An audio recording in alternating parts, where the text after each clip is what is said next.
요절 심화묵상 31번째 시간입니다. 자, 오늘 살펴볼 요절은 로마서 9장, 10장, 11장 이렇게 해서 3개 장입니다.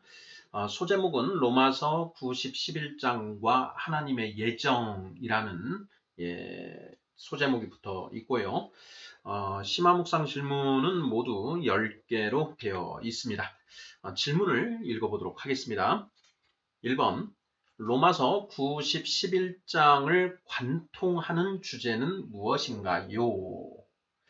2번 9장 1절에서 3절에 바울에게 있는 큰 근심과 고통은 무엇인가요? 3번 10장 1절 바울이 정말 원하고 구하는 것이 무엇이라고 하나요? 4번 10장 2절 3절 이스라엘 사람들이 예수 그리스도를 믿지 않는 이유는 무엇인가요? 5번 10장 9절 유대인들이 구원을 받으려면 어떻게 해야 한다고 하나요? 6번 10장 12절 유대인들과 헬라인들의 차별이 어떻게 없어졌다고 하나요? 7번 11장 8절 하나님이 그들에게 혼미한 심령과 보지 못할 눈과 듣지 못할 귀를 주셨다고 합니다. 무슨 뜻인가요? 8번 11장 25, 26절 이스라엘이 언제 어떻게 구원을 받을 것이라고 하나요? 9번 11장 32절 하나님이 모든 사람을 순종하지 아니하는 가운데 두심은 모든 사람에게 긍휼을 베풀려 하심이라고 합니다. 무슨 뜻인가요? 마지막 10번입니다. 로마서 90, 11장의 내용은 객관적 예정에 해당하나요? 주관적 예정에 해당하나요? 자, 이렇게 해서 모두 10개의 질문으로 이루어져 있습니다. 로마서는 정말 그 성경 66권 중에서도 굉장히 이제 중요한 그리고 아주 그 많은 그런 하나님의 뜻이 담겨져 있는 그런 성경으로 평가가 되고 있습니다. 그 로마서의 이제 그 전체 맥락을 이렇게 살펴보면 로마서가 모두 16장까지로 되어 있는데 로마서 1장부터 8장까지의 내용이 어떤 그 전체적인 그 맥락 전반부를 이루고 있고 그리고 로마서 9장, 10장, 11장까지 해서 좀 뭔가 또 새로운 하나의 주제를 다루고 있습니다. 그리고 로마서 12장부터는 이제 크리스찬의 이 삶과 관련된 어떤 그런 내용들이 이제 담겨져 있다. 이렇게 이제 평가를 받고 있는데요. 오늘 이 시간에 우리는 이제 로마서 90, 11장에 대해서 좀 집중적으로 살펴보고자 합니다. 사실 로마서 1장부터 이제 8장까지는 저의 이제 개인적인 묵상으로는 가주고 세대, 율법 세대, 그리고 성령 세대에 대한 비교 분석을 이제 하고 있는 그런 그 내용으로 이렇게 파악을 하고 있고, 90, 11장은 이제 또 그 8장까지의 내용과는 좀 다른 그런 독특한 주제를 다루고 있다. 이렇게 보고 있는데요. 로마서 90, 11장에 대해서 좀 집중적으로 한번 생각해 보도록 하겠습니다. 자, 1번부터 문제의 답을 찾아가면서 심화묵상 진행해 보도록 하겠습니다. 자, 1번. 로마서 90, 11장을 관통하는 주제는 무엇인가요? 하는 이런 질문입니다. 자, 로마서 9장, 10장, 11장을 관통하는 주제는 무엇인가? 자, 로마서 9장 1절, 2절을 보면요. 내가 그리스도 안에서 참말을 하고 거짓말을 아니하노라. 나에게 큰 근심이 있는 것과 마음에 그치지 않는 고통이 있는 것을 내 양심이 성령 안에서 나와 더불어 증언하노니 이렇게 되어 있습니다. 로마서 8장까지는 굉장히 좀 논리적이고 굉장히 어떤 그 교리를 담고 있는 그런 내용인데 9장으로 들어서면서 사도 바울의 어떤 이제 그런 그 개인의 심정을 토로하는 그런 이제 내용들로 이렇게 시작을 하고 있습니다. 그러면서 이 8장과 9장에서 8장이 끝나고 9장으로 가면서 주제가 바뀌고 있다라는 것을 좀 알 수가 있는데요. 그 로마서 이제 그 9장 1절부터 10장 11장까지 이렇게 내용들을 이렇게 살펴보면 8장까지의 내용과 다르고 또 12장부터 시작하는 내용과도 그 맥락이 좀 다르다. 라는 것을 우리가 알 수 있습니다. 자, 그래서 로마서 9장, 10장, 11장 이 3개 장을 관통하고 있는 내용, 주제는 무엇인가 하는 것을 우리가 좀 깊이 있게 살펴볼 필요가 있다라는 것이죠. 1번 문제, 로마서 9, 10, 11장을 관통하는 주제는 무엇인가요? 자, 이 부분에 대한 답은 2번부터 10번까지의 그 질문을 살펴본 뒤에 마지막에 한번 내려보도록 하겠습니다. 자, 2번 보겠습니다. 2번 9장 1절에서 3절 바울에게 있는 큰 근심과 고통은 무엇인가요? 자, 방금 9장 1절, 2절을 읽어봤습니다. 다시 한번 읽어보면 내가 그리스도 안에서 참말을 하고 거짓말을 아니하노라. 나에게 큰 근심이 있는 것과 마음에 그치지 않는 고통이 있는 것을 내 양심이 성령 안에서 나와 더불어 증언하노니 이렇게 되어 있고요. 3절을 보면 그 답이 나옵니다. 3절 나의 형제 곧 고륙의 친척을 위하여 내 자신이 저주를 받아 그리스도에게서 끊어질지라도 원하는 바로라. 4절을 보면요. 그들은 이스라엘 사람이라 이렇게 되어 있습니다. 자, 사도 바울에게 큰 근심과 고통이 있다라는 것이죠. 자, 이 로마서를 쓸 즈음에 사도 바울은 모르긴 몰라도 장성한 자의 반열에 올라 있는 그 온전한 자, 신령한 자의 이제 반열에 올라 있는 그런 사람입니다.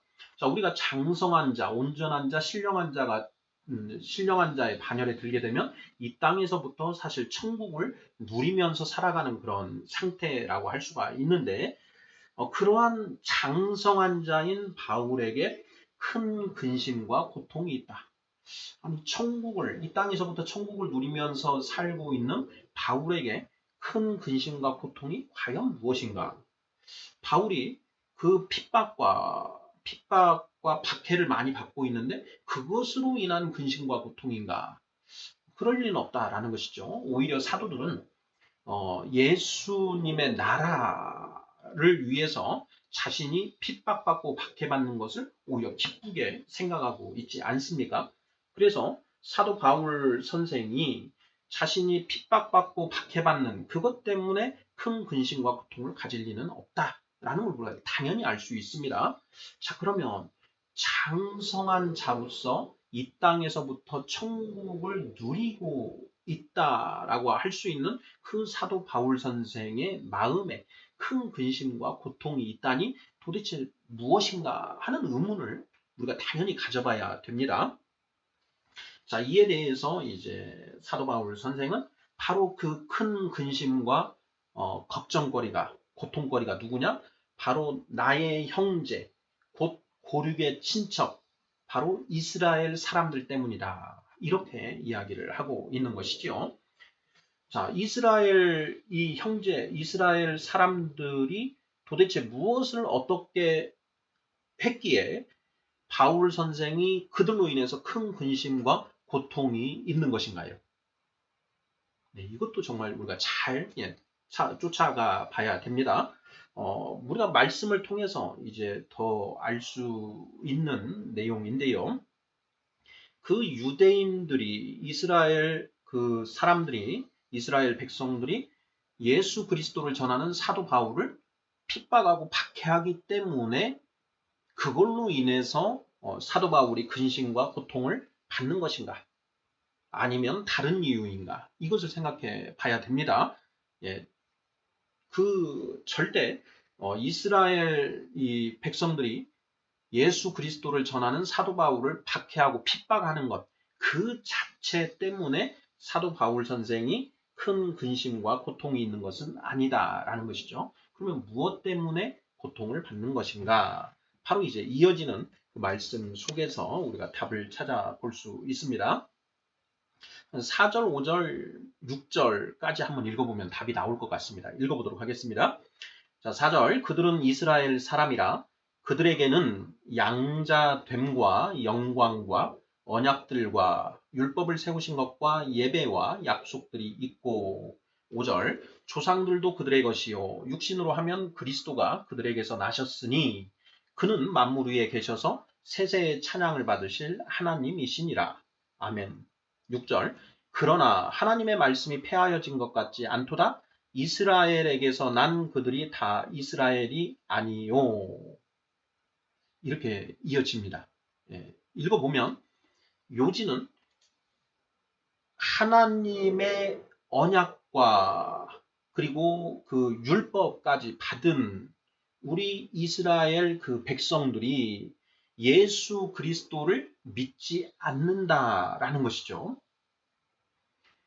사도 바울의 이 고륙의 친척들인, 고륙의 친척, 그러니까 같은 혈통을 가진 그 이스라엘 백성들이 다른 이방인들보다 먼저 예수님이 그리스도시라는 것을 알고 예수 그리스도를 믿어서 구원을 받아야 되는데 그 이스라엘 백성들이 예수 그리스도를 받아들이지 않는다라는 것이죠. 바로 그것이 사도 바울의 큰 근심거리이고 고통거리다라는 것이죠. 자, 3번 문제 보겠습니다. 3번 문제를 통해서 우리가 더 답을 알 수가 있는데요. 자, 3번 10장 1절 바울이 정말 원하고 구하는 것이 무엇이라고 하나요? 자, 10장 1절 말씀 읽어보도록 하겠습니다. 10장 1절입니다. 형제들아 내 마음에 원하는 바와 하나님께 구하는 바는 이스라엘을 위함이니 곧 그들로 구원을 받게 함이라. 이렇게 되어 있습니다. 자, 사도 바울 선생은 하나님으로부터 예수 그리스도로부터 이방인의 사도라고 하는 그런 직분을 받았다. 그것을 스스로 이렇게 천명을 하고 있지요. 하지만 그 사도 바울 선생 스스로가 이스라엘 사람이었기 때문에 예수 그리스도를 받아들이지 않는 그 그 형제들, 이스라엘 백성들이 너무나 안타깝고 정말 그 불쌍하기 짝이 없는 것이지요. 그래서 사도 바울 선생이 정말로 원하고 구하는 바가 무엇이냐? 이스라엘 백성들의 구원이다. 라는 것입니다. 이스라엘 백성들의 구원. 자, 3번 문제 10장 1절 바울이 정말 원하고 구하는 것이 무엇이라고 하나요? 이스라엘의 구원이다. 형제들아 내 마음에 원하는 바와 하나님께 구하는 바는 이스라엘을 위함이니 곧 그들로 구원을 받게 함이라. 네. 정답은 이스라엘 백성들의 구원 이렇게 하면 되겠죠. 4번 문제 보겠습니다. 10장 2절 3절 이스라엘 사람들이 예수 그리스도를 믿지 않는 이유는 무엇인가요? 이스라엘 백성들은 예수 그리스도를 받아들이려고 하지 않는다라는 것이죠. 자, 예수님을 십자가에 못 박아 죽이고 예수님의 제자들이 예수님의 부활을 목이 터져라 하고 외쳤지만 이스라엘 백성들의 대다수는 예수 그리스도를 받아들이지 않습니다. 그 이유가 무엇인가 하는 문제가 되겠습니다. 자, 10장 2절 3절을 읽어보겠습니다. 내가 증언하노니 그들이 하나님께 열심히 있으나 올바른 지식을 따르는 것이 아니니라. 3절 하나님의 의를 모르고 자기 의를 세우려고 힘써 하나님의 의에 복종하지 아니하였느니라. 이렇게 되어 있습니다. 이스라엘 사람들이 예수 그리스도를 믿지 않는 이유는 무엇인가? 10장 2절에서는 올바른 지식이 없기 때문이다. 그러니까 잘못된 지식을 가지고 있다라는 것이고요. 그리고 3절에서는 자, 하나님의 의를 모르고 자기 의를 세우려고 하기 때문이다 라는 것이죠. 하나님의 의를 모르고 자기 의를 세우려고 힘써 하나님의 의에 복종하지 않기 때문에 그들이 예수 그리스도를 믿지 않는다. 예수 그리스도를 받아들이지 않는다. 예수 그리스도를 영접하지 않는다. 이렇게 쓰고 있는 것이지요. 자, 4번 문제 10장 2절 3절. 이스라엘 사람들이 예수 그리스도를 믿지 않는 이유는 무엇인가요? 잘못된 지식과 자기 의 때문이다. 이런 맥락으로 답을 하면 정답이 되겠습니다. 5번 문제 보겠습니다. 10장 9절. 유대인들이 구원을 받으려면 어떻게 해야 한다고 하나요? 10장 9절. 그러한 믿지 않는 예수 그리스도를 받아들이지 않는 그 유대인들이 구원을 받으려면 어떻게 해야 하나요? 하는 그런 질문인데요. 자, 10장 9절 읽어보겠습니다. 10장 9절. 내가 만일 내 입으로 예수를 주로 시인하며 또 하나님께서 그를 죽은 자 가운데서 살리신 것을 내 마음에 믿으면 구원을 받으리라. 이렇게 되어 있습니다. 정답은 예수 그리스도를 믿어야 한다라는 것이죠. 예수 그리스도를 알고 그것을 믿으면 구원을 받는다. 이것은 이방인이든 이스라엘 백성이든 누구에게나 똑같이 적용되는 하나님의 법이죠. 예. 자, 그래서 유대인들이 구원을 받으려면 어떻게 해야 되느냐? 예수 그리스도를 믿어야 한다라고 선포를 하고 있는 것입니다. 입으로 예수를 주로 시인하고 그리고 예수님을 하나님이 죽은 자 가운데서 살리신 것을 마음으로 믿으면 구원을 받는다라는 것입니다. 다음 6번 문제 보겠습니다. 10장 12절.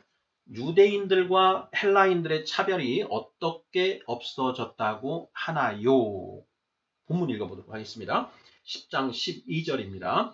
유대인이나 헬라인이나 차별이 없습니다. 한 분이신 주께서 모든 사람의 주가 되사 그를 부르는 모든 사람에게 부요하시도다. 자, 13절까지 읽어보겠습니다. 누구든지 주의 이름을 부르는 자는 구원을 받으리라. 네. 자, 유대인들과 헬라인들의 차별이 어떻게 없어졌다고 하나요? 자, 유대인들과 헬라인들 사이에 차별이 있었다라는 것이죠. 예. 그럼 기존에 있던 차별은 무엇을 말하는가 하는 것도 우리가 명확하게 짚고 넘어가야 됩니다. 자, 그 차별이 있었는데 이제 그 차별이 없어졌다. 이렇게 선포하고 있는 것입니다. 자, 어떻게 그 차별이 없어졌는가? 본문에 이제 답이 있는 것이죠. 유대인이나 헬라인이나 차별이 없습니다. 한 분이신 주께서 모든 사람의 주가 되사 그를 부르는 모든 사람에게 부요하시도다. 13절. 누구든지 주의 이름을 부르는 자는 구원을 받으리라. 예수 그리스도가 오신 이후에는 유대인이든 이방인이든 차별 없이 예수 그리스도를 믿으면 구원을 받을 수 있게 된다라는 것이죠. 네, 이런 맥락으로 답을 하면 정답이 되겠습니다. 자, 우리가 하나 짚고 넘어가야 될 거. 그러면 예수님 오시기 전에 유대인들과 헬라인들 사이에는 차별이 있었다라는 것이죠. 자, 어떤 차별이 있었습니까? 네, 이 부분에 대한 답은 우리가 에베소서를 통해서 답을 찾을 수 있겠습니다. 에베소서 2장 15, 16절 한번 보도록 하겠습니다. 에베소서 2장 자, 15, 16절, 14절, 13절부터 한번 읽어보도록 하겠습니다. 에베소서 2장 13절부터 13절입니다. 이제는 전에 멀리 있던 너희가 그리스도 예수 안에서 그리스도의 피로 가까워졌느니라. 14절.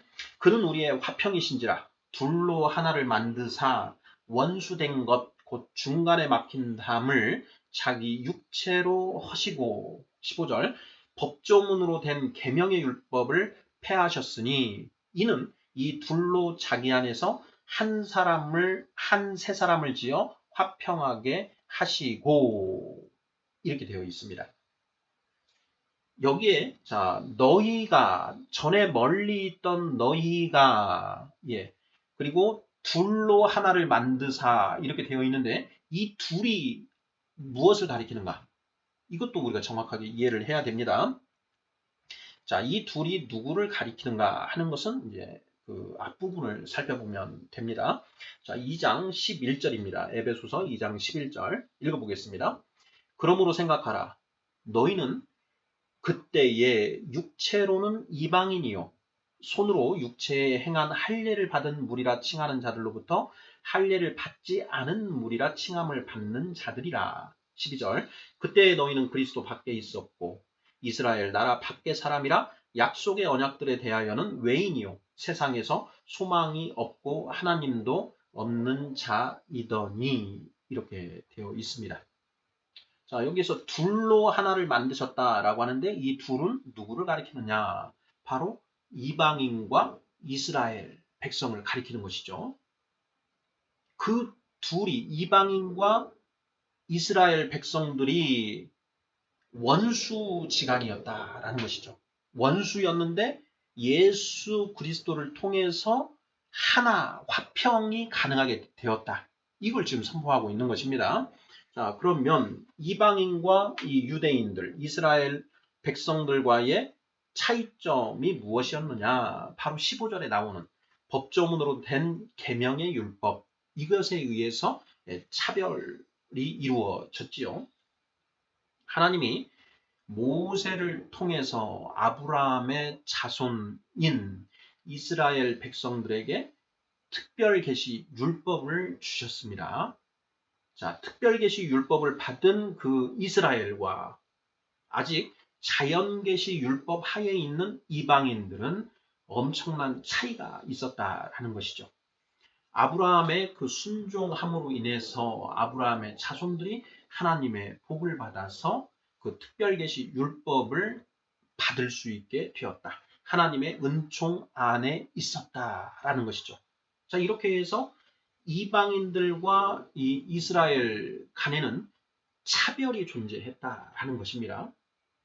그런데 그 차별이 없어졌다는 것을 지금 이제 로마서 10장 12절이 선포를 하고 있다라는 것이죠. 12, 13절. 자, 유대인이나 헬라인이나 차별이 없음이라 한 분이신 주께서 모든 사람의 주가 되사 그를 부르는 모든 사람에게 부요하시도다. 13절. 누구든지 주의 이름을 부르는 자는 구원을 받으리라. 유대인들과 헬라인들 간에 존재하던 그 차별이 예수 그리스도를 통해서 없어졌다. 예수 그리스도를 믿으면 유대인이든 헬라인이든 차별 없이 누구나 구원을 받을 수 있게 되었기 때문이다. 이런 맥락으로 답을 하면 6번 문제에 대한 정답이 되지 않을까 싶습니다. 7번 문제 보겠습니다.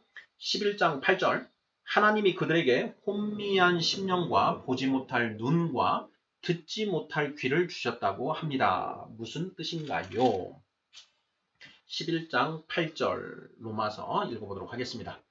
기록된 바 하나님이 오늘까지 그들에게 혼미한 심령과 보지 못할 눈과 듣지 못할 귀를 주셨다 함과 같으니라 이렇게 되어 있습니다. 도대체 이게 무슨 뜻인가? 네, 전후 맥락을 살펴봐야 되죠. 자, 7절 보겠습니다. 그런즉 어떠하냐? 이스라엘이 구하는 그것을 얻지 못하고 오직 택하심을 입은 자가 얻었고 그 남은 자들은 우둔하여 졌느니라. 기록된 바 하나님이 오늘까지 그들에게 혼미한 심령과 보지 못할 눈과 듣지 못할 귀를 주셨다 함과 같으니라. 이렇게 이어지고 있습니다. 이 말씀이 과연 무슨 뜻인가? 이스라엘은 방금 우리가 살펴본 것처럼 모세를 통해서 특별 계시 율법을 받았습니다. 하나님의 특별한 은총을 받은 선택받은 그런 백성들이었다. 그런데 그 이스라엘이 하나님의 아들이신 예수 그리스도를 알아보지 못하고 그 예수님을 십자가에 못 박아 죽이는 폐역을 저질렀다라는 것이죠. 바로 그러한 이스라엘의 폐역으로 인하여 하나님이 그 이스라엘 백성들에게 혼미한 심령과 보지 못할 눈과 듣지 못할 귀를 주셨다. 이렇게 지금 이제 맥락상 이해가 되는 그런 말씀이라는 것이죠. 네. 15문제 11장 8절 하나님이 그들에게 혼미한 심령과 보지 못할 눈과 듣지 못할 귀를 주셨다고 합니다. 무슨 뜻인가요?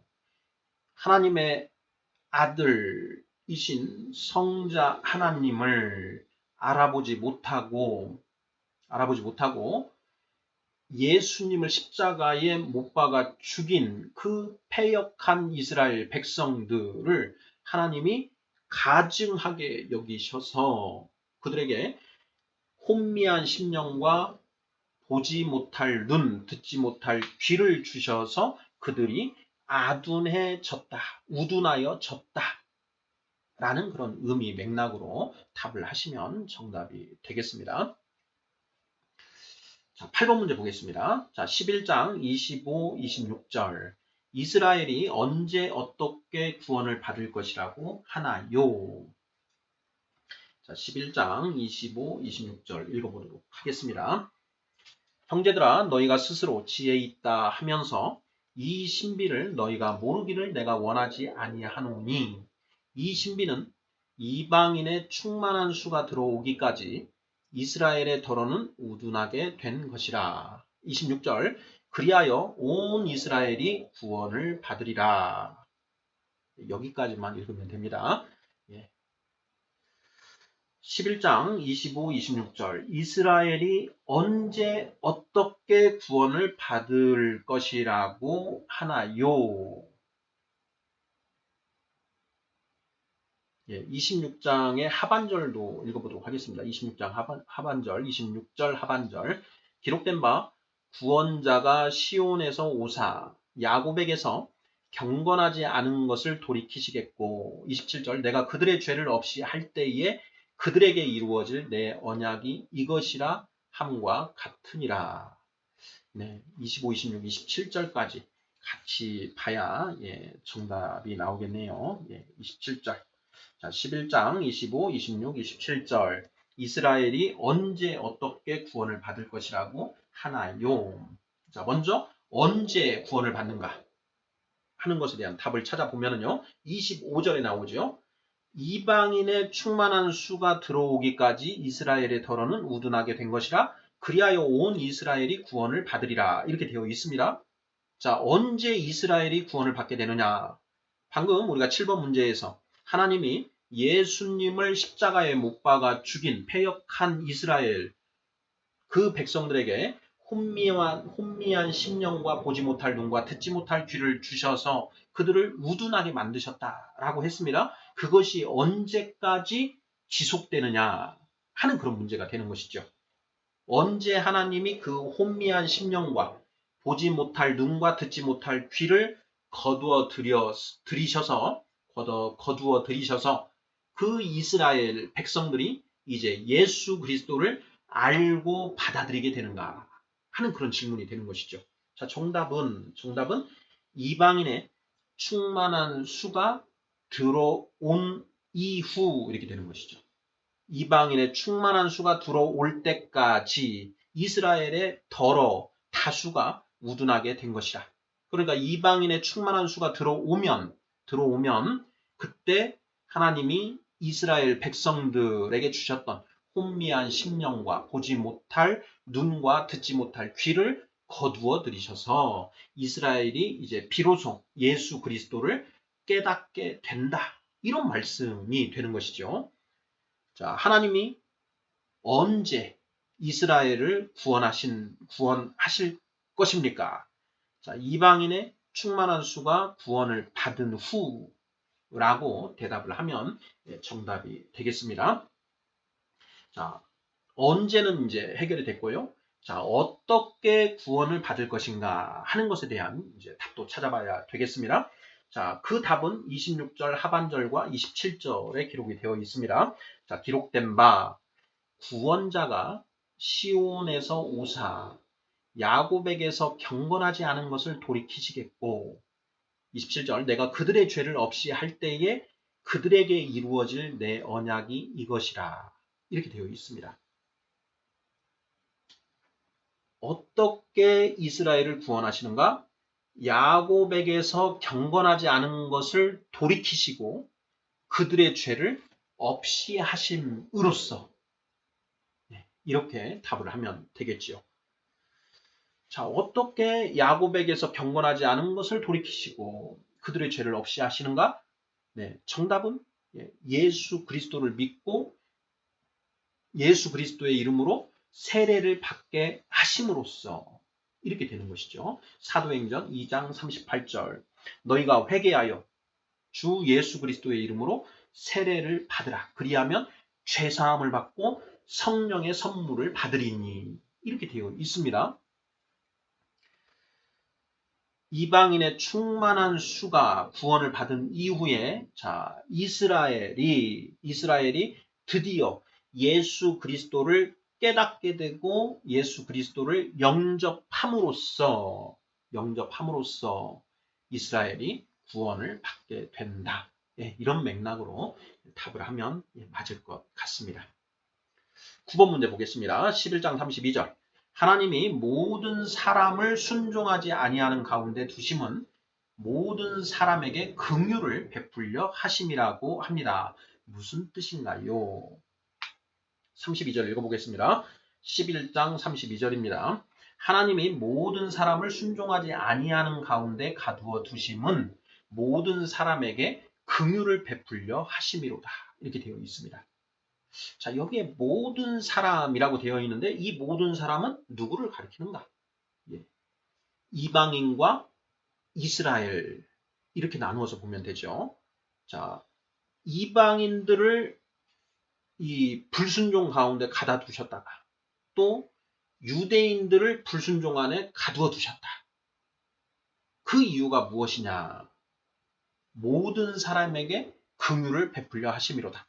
이방인에게도 긍휼을 베푸시고 이스라엘에게도 긍휼을 베푸시기 위해서다. 긍휼을 베푸신다는 게 무엇입니까? 구원받게 하신다라는 것이죠. 이방인도 구원받게 하시고 이스라엘도 구원받게 하시려고 이스라엘을 불순종 안에 가두어 두셨고 또 이방인을 불순종 안에 가두어 두실 것이다.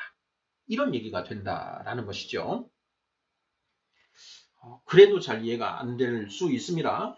그 앞에 31절을 읽어보면 조금은 이제 더 뜻이 명확해질 것 같은데요. 읽어보겠습니다. 로마서 11장 30절. 너희가 전에는 하나님께 순종하지 아니하더니 이스라엘이 순종하지 아니함으로 이제 긍휼을 입었는지라. 31절. 이와 같이 이 사람들이 순종하지 아니하니 이는 너희에게 베푸시는 긍휼로 이제 그들도 긍휼을 얻게 하려 하심이라. 이렇게 되어 있습니다. 좀 깊이 묵상을 해봐야 되는 그런 말씀입니다. 너희가 전에는 너희는 지금 이방인들을 가리키는 것이죠. 이방인인 너희들이 전에는 하나님께 순종하지 않더니 이제 이스라엘이 순종하지 아니함으로 너희가 긍휼을 입었다. 이스라엘이 예수 그리스도를 몰라보고 십자가에 못 박아 죽임으로써 이 이스라엘을 향해 있던 하나님의 은총이 방향을 틀어서 이방인을 향하게 되었다. 그래서 너희 이방인들이 구원의 은총을 입게 되었다. 이 이야기를 하는 것이죠. 자, 31절. 이와 같이 이 사람들이 순종하지 아니하니 이는 너희에게 베푸시는 긍휼로 그 뒤가 중요합니다. 이제 그들도 긍휼을 얻게 하려 하심이라. 이제 그들은 이스라엘을 가리키는 것이죠. 자, 이스라엘도 긍휼을 얻게 하려 하심이라. 이스라엘도 구원을 받게 될 것이다. 언제? 이방인의 충만한 수가 들어온 이후에 이렇게 되는 것이죠. 이게 도대체 무슨 뜻인가? 제가 이해한 바는 이렇습니다. 자, 이스라엘의 불순종으로 이방인들이 구원을 받았습니다. 자, 이방인들의 충만한 수가 이제 들어오게 되면 자, 더 이상 이방인들이 예수 그리스도를 받아들이지 않음으로써 또 불순종을 하게 되겠지요. 그렇지요? 예. 그러면 이제 그때 이방인들의 그 불순종으로 인해서 하나님의 구원의 은총이 다시 이스라엘을 향하게 된다. 그래서 그 이스라엘이 예수 그리스도를 믿음으로써 구원을 받게 된다. 자, 이렇게 함으로써 예수 그리스도를 먼저 이방인들이 믿고 구원을 받고 그 이후에 이스라엘이 믿고 구원을 받게 된다. 이런 의미가 된다라는 것이죠. 그래서 이방인도 구원을 받고 이스라엘도 구원을 받게 된다. 이렇게 되는 것이죠. 예. 이것이 바로 하나님의 구원 계획이시다라는 것이죠. 예.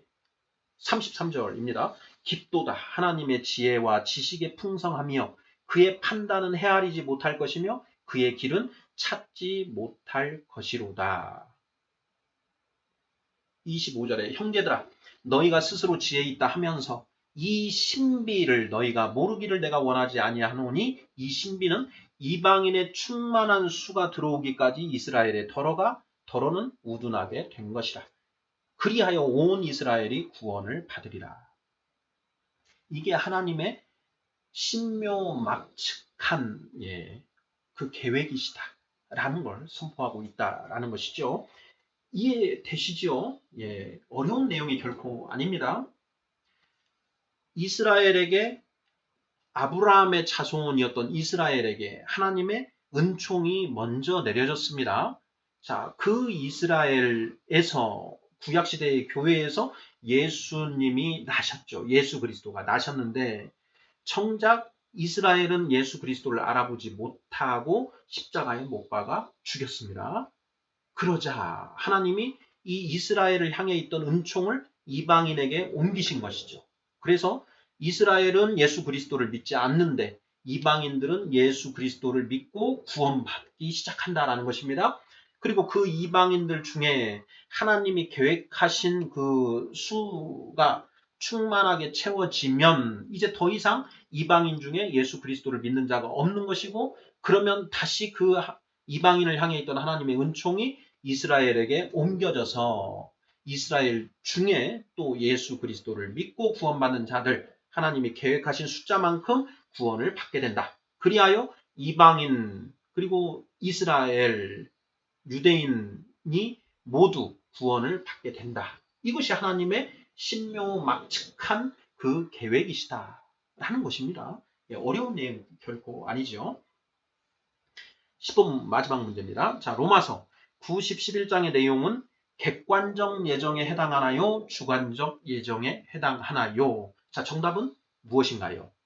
자, 하나님의 작정이 있습니다. 창세 전에 하나님이 이 세상을 자, 첫째 날부터 일곱째 날까지 어떻게 운용하셔서 하나님이 정말 원하시는 최종적인 모습, 새하늘과 새 땅, 영원한 성, 거룩한 성 예루살렘 이것을 만드실 것인가 하는 그 하나님의 계획, 작정이 창세전에 있었다라는 것이죠.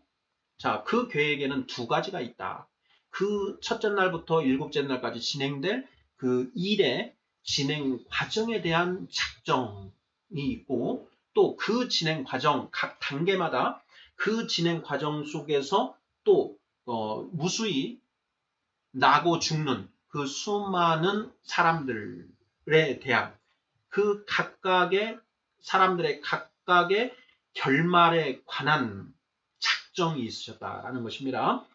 전자를 객관적 예정이라 하고 후자를 주관적 예정이라 한다라고 했습니다. 자, 그러면 우리가 로마서 9, 10, 11장에서 기록되어 있는 하나님의 이 작정은 하나님의 구원 계획의 진행 과정에 관한 작정인가요? 아니면 각 사람의 결국에 관한 작정인가요? 하는 질문입니다. 자, 정답은 예, 객관적 예정이죠. 객관적 예정. 하나님이 이 세상에 나고 죽을 수많은 사람들 중에 새하늘과 새 땅에 영원한 하나님의 백성으로 거하게 될 하나님의 자녀들을 이제 채우셔야 되는데 그 자녀들을 어떻게 채울 것인가 하는 계획을 세우셨다. 그 계획이 처음에 아브라함의 자녀들인 이스라엘을 통해서 이방인들이 구원을 받고 이방인들의 충만한 수가 차면 다시 이스라엘 중에 또 구원받는 자가 있어서 그 새하늘과 새 땅에 살 그 백성이 채워지게 된다라는 이런 계획인 것이죠. 자, 이것은 하나님의 그 구원 계획의 진행 과정에 관한 작정이시다. 그래서 이것은 객관적 예정이다. 이렇게 봐야 된다라는 것입니다. 정답은 객관적 예정이다. 자, 여기에서 요한계시록 7장 4절을 한번 살펴보도록 하겠습니다. 자, 요한계시록 7장 4절, 우리가 잘 알고 있는 14만 4천에 관한 내용입니다. 요한계시록 7장 4절입니다. 내가 인침을 받은 자의 수를 들으니 이스라엘 자손의 각 지파 중에서 인침을 받은 자들이 14만 4천이니 이렇게 되어 있습니다. 자, 그리고 9절 보겠습니다. 9절. 이 일 후에 내가 보니 각 나라와 족속과 백성과 방언에서 아무도 능히 셀 수 없는 큰 무리가 나와 흰옷을 입고 손에 종려 가지를 들고 보호자 앞과 어린 양 앞에 서서 이렇게 되어 있습니다. 요한계시록 7장 4절은 이스라엘 아브라함의 이 육의 혈통을 입은 자들 중에 구원받은 자들에 관한 기술이고요. 9절은 각 나라와 족속과 백성과 방언, 곧 이방인 중에 구원받은 자들에 대한 기술이라는 것이죠.